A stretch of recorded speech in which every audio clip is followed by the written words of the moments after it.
Funding for this program is made possible by Burke Nursery and Garden Center in Burke, Virginia. You'll find trees and shrubs, perennials and annuals, water garden supplies, houseplants, and bird and gardening supplies. Burke Nursery also provides landscape, plant diagnostic, and installation services, as well as the October month-long Pumpkin Playground Festival featuring hay rides and much more. For more information, you can check out their website or call 703-323-1188. Welcome to Gardening with Burke Nursery, the show where we help you grow your garden and increase the curb appeal of your yard. I'm your host, Misty Kacheris, the horticulturalist at Burke Nursery and Garden Center. You know, spring is the time of year to enjoy the return of all the greenery that you've been missing during the winter months. I enjoy this time of year because I find it relaxing to just walk around my yard and see what's happening. For this reason, I like to call these walks walkabouts. Every spring, no matter how mild or cold it's been during the winter months, it's important to take time for a walkabout so you can assess your property and see what you have to do with your garden for your spring maintenance program. I'm glad that you're joining me today as we talk about this important start to your gardening year. Welcome to Spring Garden Maintenance. When I talk about doing a walkabout, I always like to keep my journal with me. This is a gardening journal that I started about 20 years ago. And the information that I put in this journal is information on plants that I've planted in my yard. And what I like to do is not only take the plants, I take the label, I take the date, I put where I planted in my yard. And the other thing that I do is sometimes we get what I call crop failure, meaning the plant doesn't succeed. And if that happens, I'll even make a note.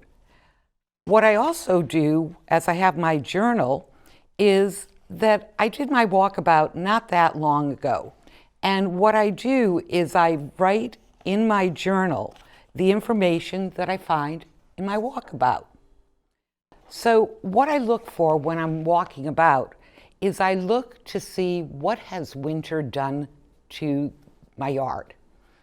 Are there any limbs from trees or shrubs that need to be pruned because they got broken from the winter?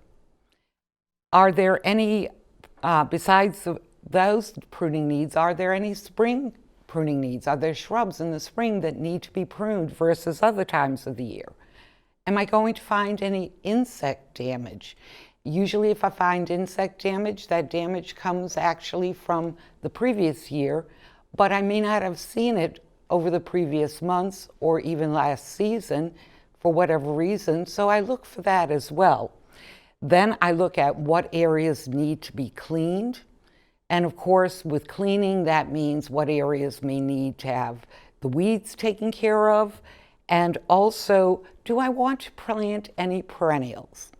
So the first thing that I'd like to do is show you a picture of a nandina that's in my yard. And if you look at that picture of the nandina, what you'll see is that it has a limb that's coming to the side. Well, that's definitely a broken limb. And so what I need to do is prune that limb.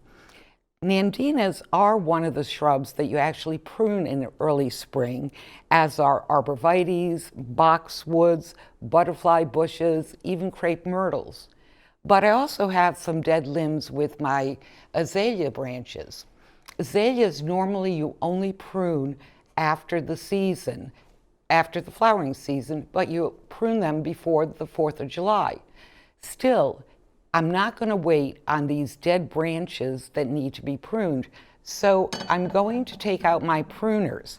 Now, there are several different types of pruners out on the market, but the one that you really need to prune your shrub, and I'll want to show this to you open, this is called a bypass pruner. So that means that the shape is in a curve, and that's what you want to use so that you can get good cuts. The other thing is that Virginia Tech has a lot of wonderful information. And one of the pieces of wonderful information that Virginia Tech has on its website is what is called a Guide to Successful Pruning, Shrub Pruning Calendar.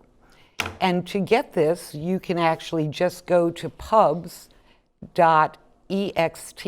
for extension, .vt for Virginia Tech, .edu for education.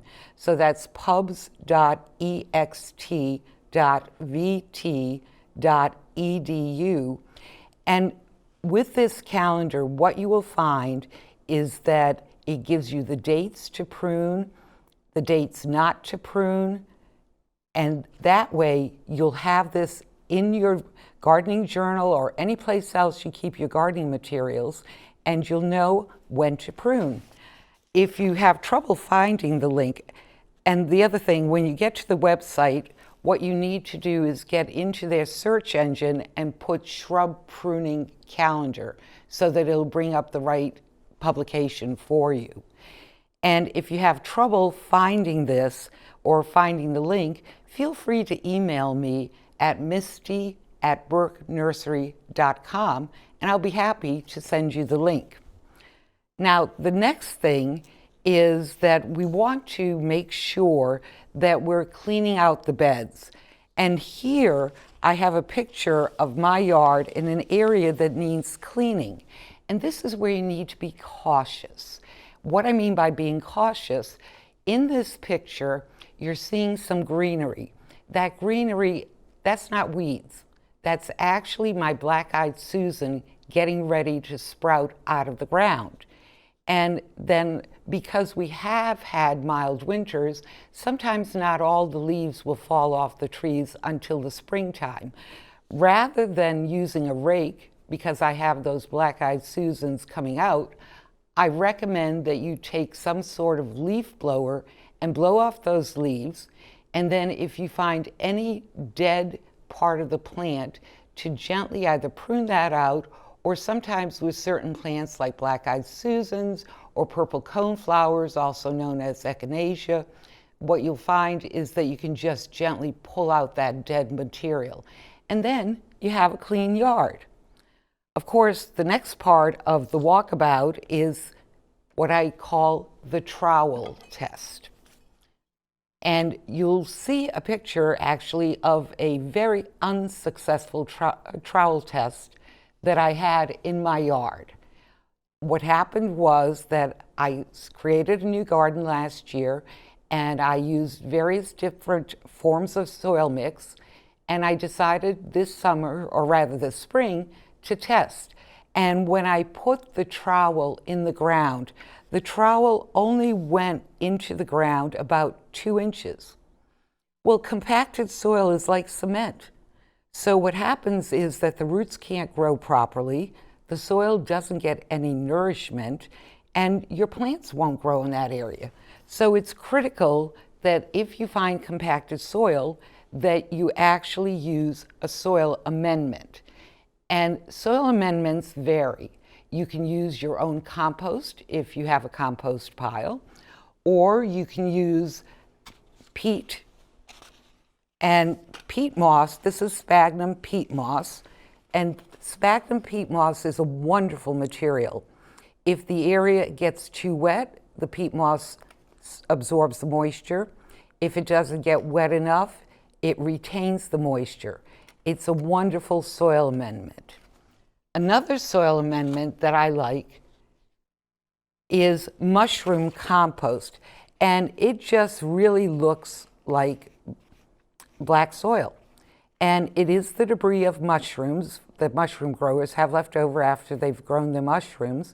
What I like about mushroom compost is that mushroom compost actually has a pH of 6.2, and when it comes to perennials, your perennials and your other plants tend to like between 5.7 and 6.5. So this is this mushroom compost is very good for pH. And there are some other products that are available as well when it comes to adding a compost. You can have cow cow manure, you can have chicken manure, some people will add a little bit of straw, other people will add the leaf humus, which is, again, this almost looks like shredded mulch, the leaf humus. And it's actually not. It's not shredded mulch. What it is, again, it's the debris left over from your leaves, and it adds a lot of nutrition to your soil. So I recommend always adding about 2 to 3 inches of any soil amendment if you need to. If you're working around shrubs as an azalea or as boxwoods, with the boxwoods, I would go more with the mushroom compost. With the azaleas, I would go more with the leaf humus or some form of leaf compost. Or again, if you have your own compost, then that's a good thing to use at any time. One of the things that I do want to talk about is I had a customer come into the store not that long ago. And what she had done was that she had gone to a farm and she had gotten horse manure. And while you can use animal manure such as cow manure or chicken manure, what you tend to purchase is that you tend to purchase manure that's already been heat treated. That means that it's been purified of any problems. The danger if you use raw manure is that you can have some serious health problems. Her horse manure was full of maggots, and she had put this manure in her vegetable farm, or rather in her vegetable garden. And the maggots were not the healthiest thing to have in any kind of soil. The only good news in her case was that she had used a raised bed, so she was able to totally remove all of that compost, but she also had to remove all the dirt or the soil and everything else out of that raised bed, and she had to purify that raised bed. So please be extremely cautious when you decide to use compost, that your compost, and if you're using your own compost from your own compost bin, then that compost will get up to 168 degrees if you're composting properly, so that compost is taking care of itself and the heat is killing any potential insect problems or any other problems which could lead to diseases. So if at all possible, watch what you're putting in as a soil amendment. Now, the next picture that I want to show you is a picture of weeds. And these weeds, this is again from my garden, they just like to pop up in spring. What they do is the seeds are there in the ground. The seeds can be in the ground for 50 years, 100 years, and you turn over the soil. As I said, in that area, I was creating a new garden that I created last fall for planting this year. And so these weeds, as soon as the soil temperature got ripe for them, these weeds just popped up. And you'll find that, especially during the time periods of a mild winter. Well, my recommendation is, remember this saying: the true definition of a weed is a plant in the wrong place. And what that means is that if you have weeds in your flower garden, you can't use a weed killer. If you use a weed killer, you have a very good chance of killing any of those perennials or any of the flowers that you may have in your garden. So you need to use a pre-emergent of some sort. And these are different chemicals with the pre-emergent, and there's basically 3 different chemicals with your pre-emergent. 2 are actual chemicals, and the third one is corn gluten. My recommendation, if you need to use a pre-emergent in a vegetable garden, is use the pre-emergent that's the corn gluten. That way you know that you'll be safe, because usually that corn gluten is of food quality.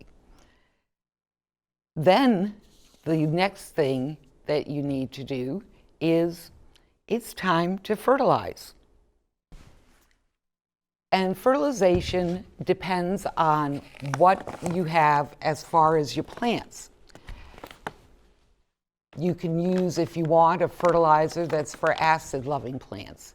Your acid-loving plants are your azaleas, your rhododendrons, your camellias, your laurels, your mountain laurels. Now, interestingly enough, your skip laurels and your autoleucon laurels, they are not acid-loving. And the other that maybe you may find, I mean, they will do well in acid. What's good about the skip laurels and autoleucon laurels is that they actually like to grow in any soil. So that's the good news. Arborvitaes, they tend to like to grow in a little sweeter soil. A lot of people think that they're acid-loving plants. They'll grow in acid soil, but they actually like the soil a little sweeter. So if you don't know, then what you want to do is you want to use a fertilizer where the numbers are even. And so on this one bag, the numbers are 10, 10, 10. So that's the nitrogen, the phosphorus, and the potash, or potash, depending on the part of the country. And this one is fairly even as well, with a 15, 15, 14. The difference between these two bags is that some, and this is where you want to read the back of the label with fertilizers. And so if you look at the back of the label with this bag, you'll see that this is simply the fertilizer. There's no added nutrients or microorganisms or anything. It's just the fertilizer. On this bag, this adds also micronutrients, it adds calcium, it adds iron, and you may or may not need that. It depends. When in doubt, go with a 10, 10, 10. But if you think that you need a little more micronutrients, then take a look at some of the bags and see if they have additional micronutrients. Both are good, both will be loved. And so you want to definitely take time to fertilize. One of the things I've mentioned throughout this show is that last season I actually created a new garden. So usually I would tell you, put down the mulch now, but before you put down any mulch, you need to take a look at your garden. Do you want to plant something? And if you want to plant something, do you want to plant something that blooms for the spring months? Well, what I'm doing in my garden is I'm actually doing what I call layering. And layering means that I will be planting certain plants at this time of year, and then in another month or two, I'll be planting some other plants that flower towards the summer months, and then later on, I'll be putting in some plants that flower towards the fall months. And so, of course, one of the plants that you always have that are just wonderful are your pansies. Now, these are an annual, and maybe you planted some last winter. If you planted some last winter, you may even find that they're coming back. But pansies, they just bring a nice smile to my face. They're just little clowns. The next that I personally am going to be planting is phlox. And this is creeping phlox. This particular creeping phlox has a white flower. And phlox comes in white, pink, lavender, purplish color. And I am going to be using this as an edging on one of the rows of my garden. And because it creeps, it'll look like a little hedge that's only about 4 to 6 inches tall. The flowers will disappear in the summer months, but that's all right because I'm going to have those beautiful leaves there. Or another wonderful flower is known as the Lenten rose. And it's called the Lenten rose because of the time that it flowers. And the time that it flowers is pretty close to Easter, during the time period of Lent. And there are so many different types of flowers with the Lenten rose. This one's a mauve. You can find some Lenten roses that are actually dual colors, where you get a pink and a mauve and maybe even a white on the same plant, or they come in white. And the best is that they're deer less eaten. I like to call it deer less eaten because I've unfortunately found that if deer are hungry, they're going to eat anything. But deer really don't like this. So these are the annual, the pansy, or these are perennials, the creeping phlox or the Lenten rose. The creeping phlox and Lenten rose will actually, because of the time they bloom, will actually do well in either full sun to part shade. So that gives you options. Now, what I'd like to do is I would like to talk about mulch and why it's so important to mulch. When you're finally getting ready to complete your spring maintenance, please don't miss this final step. And this final step is putting down mulch in your garden. Mulch is important because it retains the level of moisture, improves the level of moisture in your garden. Mulch is important because it helps steady the temperatures of your soil. Mulch helps because it also, as it disintegrates, it helps with soil compaction and helps prevent soil compaction. There's so many different reasons that you really need to put down mulch. And the other thing that's very critical is never put down more than 2 inches of mulch around your trees, your shrubs, your perennials. And actually 1 inch of mulch makes your annuals a lot happier than too much mulch. One other final thing, when you're putting mulch down around your shrubs or your trees, please keep them 2 inches away from the actual trunk of the tree or the shrub, because you don't want to create what I call mounds of murder. If you have the mulch up against the stems or the trunk, what can happen is that you can end up with root rot, or you can end up with trunk rot, and within a few years you'll find that that tree or shrub is actually beginning to die back. Now, there are different types of mulch. And the most common is your hardwood shredded mulch. And I have various different types of mulch. And the hardwood shredded mulch is more of an alkaline mulch. It tends to be very dark in color. It does have the aroma of wood, and it's made from hardwood. So that's your maple trees and your oak trees. Again, no more than 2 inches of mulch. Then the other types of mulch that you have are your pine bark mulches. You have your shredded pine. You have what is known as the Rappahannock. You have what we call the silver dollar mulch. As you can see, the silver dollar mulch is very, very large. They're all pine. Pine mulches are very good for any of your shrubs or your trees that are acid loving. Your dogwood tree is a good one. Again, your azalea is acid loving. The hardwood shredded boxwoods are not acid loving plants. They're what I call neutral plants. Lilacs are neutral plants as well. So you would really want to use the shredded hardwood mulch for the lilacs or the boxwoods. Then the other types of mulch that you have are your cedar mulches. And your cedar mulch has a nice aroma to it when you first put it down. This happens to be cedar chips. And cedar chips are very good if you need a dog run, or if you have an area where you have a swing set or something for your children's playground. The cedar chips are very good for that.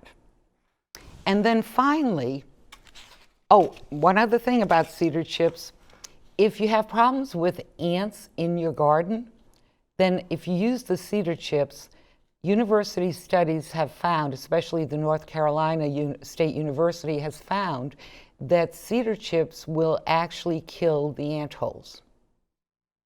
And then finally, cypress. Now, cypress appears very, very, very dry, but here's the thing about cypress mulch. It's wonderful on hilly areas. It's what we call floatable mulch. What that means is that when you start getting rain, instead of running down the hill, it will float. A great mulch to have for those areas. With spring here, it's time to enjoy the beauty of our yards. By taking the time for spring maintenance, you'll find a healthier garden that continues to bring life and joy into your yard as well as to you personally. Thank you for spending your time with me here at Gardening with Burke Nursery. I'm looking forward to helping you grow your garden. Funding for this program is made possible by Burke Nursery and Garden Center in Burke, Virginia. You'll find trees and shrubs, perennials and annuals, water garden supplies, houseplants, and bird and gardening supplies. Burke Nursery also provides landscape, plant diagnostic, and installation services, as well as the October month-long Pumpkin Playground Festival featuring hay rides and much more. For more information, you can check out their website or call 703-323-1188.